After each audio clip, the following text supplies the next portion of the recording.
Hey guys, welcome back to Stovepipe TV. My name's Adam, and today we are talking about something a little special: the H&R 635.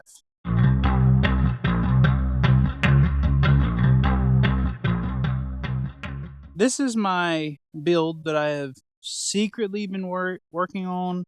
It's not really something that I anticipated to happen so soon, but here we are. We do have it. So to start off with, there's no rhyme or reason I needed this gun. I've always loved a fixed carry handle, and like the original Colt 635 was it's just aesthetically so pleasing. I don't know what it is about it. Um, the whole reason that this build happened a lot faster than I planned on is this red dot mount, and I don't know how well you guys will be able to see that. But that is the I'm gonna put their logo in because I don't know how to say it and I'm gonna butcher it and I'm tired of looking like a fool. Um, but their carry handle mount is actually able to be you're able to move it. You can either have it as far forward in the middle. You can actually move it a little bit further back. Right now, it's in the middle, and it seems to work out perfectly. I love that you can still see your iron sights through it. It's a T2 footprint, so any T2 mount will work. And we'll get into the red dot I have on here now. But their mount, it seems like it only comes in stock either once a month or once every 2 months, but it's very hard to get your hands on it. It's not expensive. I guess they don't make a lot of them, and there's a very high demand for them, and honestly, for good reason. But let's just start with this entire build. I guess front to back or tip to taint, as we like to say around here. This is my Rex 357 cal can, your 9mm can. I actually had it Cerakoted black. Now, our gunsmith at Flat Creek Firearms basically told me, do not shoot this suppressor until like a week or two goes by to let the Cerakote cure because it's some kind of high temp. I don't know. I told him I wanted this thing black, and he knows that I'm going to probably boil the paint off of it. So if we see the paint bubbling in this video, I'm sorry. I couldn't help myself. Then we have, this is a complete H&R 635 upper. Obviously the 9mm upper. Their bolt carrier, charger handle, I mean everything. On our T2 mount, this is the Holosun. I know, Holosun crazy. ARO. And to be honest, I really like this Holosun. They have came a very long way from the standard like tube style, like what the 403 or the ones before this one, because the ARO was supposed to replace or be an updated version of the 403. I really like how they blacked out their letters. I just love the look of this thing. As much as I wanted to put an Aimpoint T2 on this, it does not make sense to me to spend $800 or $900 on just a regular tube red dot. Yeah, I know durability and battery life and this and that, but for the price of one of these, I could buy 5 or 6 of these before I even come across, like, get close to the price of an Aimpoint. So, and for what this is, if I don't like this red dot, if something happens to it, whatever, I know Holosun, genuinely, I'm pretty sure they have a decent warranty.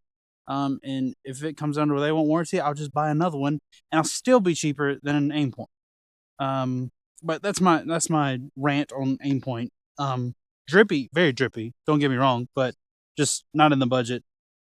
Also, this is an H&R 635 lower. Oh, this is in gray, by the way. If you haven't been able to see that by now, this is their gray.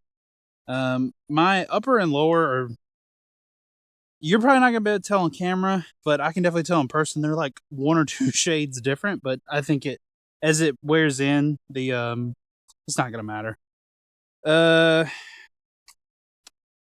We've got KNS Anti-Walk trigger pins. This is a Rise Armament 140 PCC curved trigger, and I'm gonna be honest, great trigger especially for the price. Again, very hard to beat. Now I can't speak too much on this because in the past I've had very bad experiences with PCCs and aftermarket triggers. So we're gonna shoot a couple mags today, and hopefully we don't have any issues. This side we have the Radiant Talon.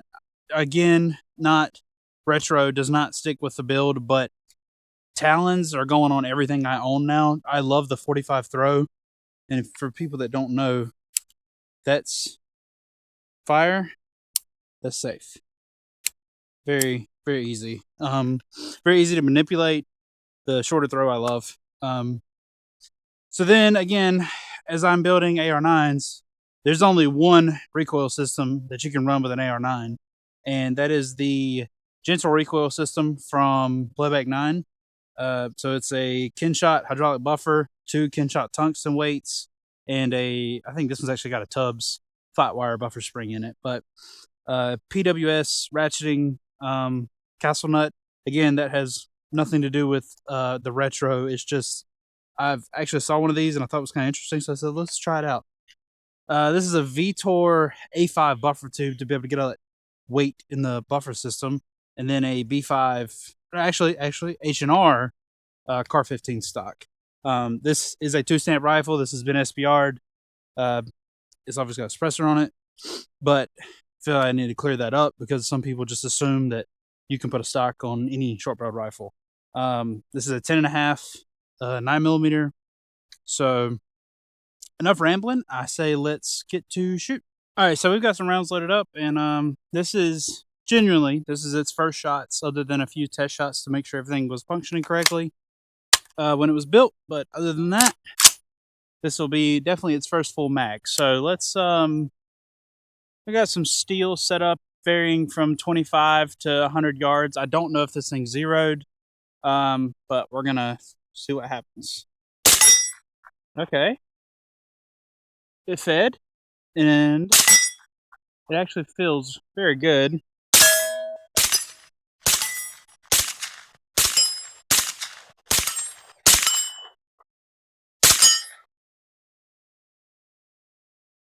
I was like, where's my other steel target? But they're stacked in front of each other, so I can't see. Again, I was not supposed to get the suppressor hot, but I really need to know if it's going to run reliably. So let's test that out.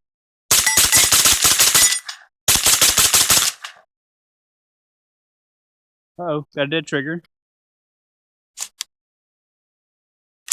That might have been me, I'm going to be honest. Yeah, I can feel some weird, like...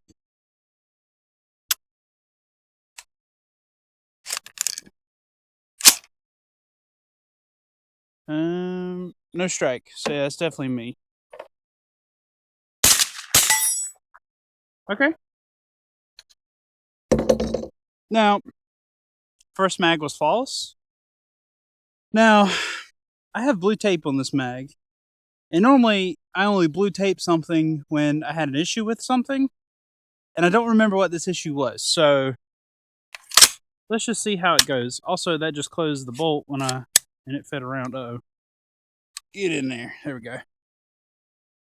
Okay, let's see. Let's go for 100. No problem. See, I should have known better. Because if Flat Creek Firearms builds you a gun and it has an optic on it, he has like some kind of like problem. I don't want to say it's a problem because that sounds bad, but he is going to sight that thing in. He is not going to let it leave his shop and it not be sighted in. So I respect that because I don't have any paper. And as you can tell, it's been a very long time since I've been back out to the range, considering it has now turned into Jumanji. Do we think we can hit the 170 across the pond? I don't think so, and I don't really have good luck with 9mm going that far out of a, 1 in 10 twist barrel, whatever this barrel is. It was right under it.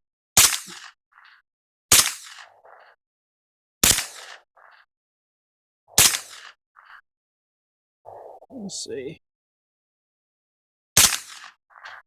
Oh, I hit the T-post. There we go. 170 yards on a A-zone silhouette across a pond. Standing. I think it's very good. Let's just finish off this mag in the only way I know how.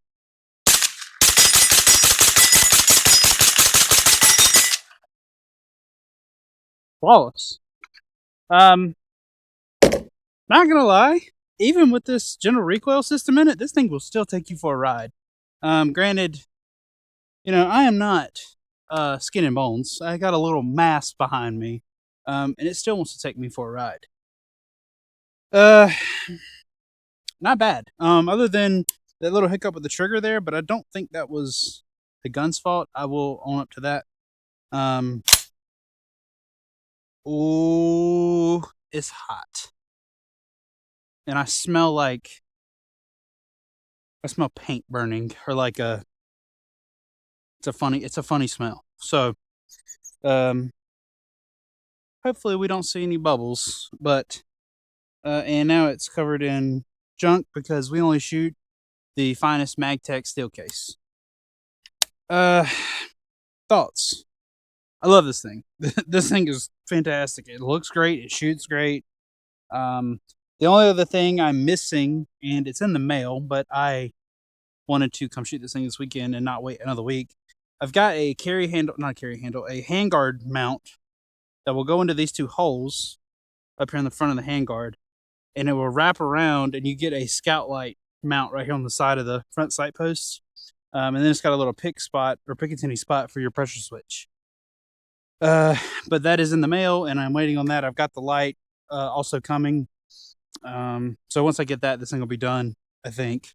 Maybe a sling. I think a sling would be cool, but I might start shooting competitions with this. I think that would be interesting and would attract some attention, because that's the only reason I go to shoot competitions, is to go out there with something interesting instead of the usual, you know, competition-esque build. But you know, I didn't even try the irons, but they are most definitely there, and they will work without a problem. It's funny how just the height difference, and you know, why buy a Unity riser? Why buy a, you know, Unity, Geissele, Reptilia, whatever, when you just have a carry handle? Like, it does the same thing, and you can actually, like, you know, it's functional. But enough rambling about this thing.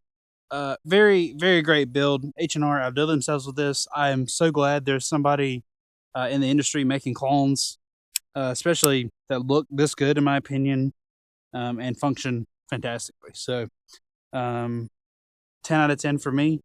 I'm hoping you guys will see a lot more of this build in the future.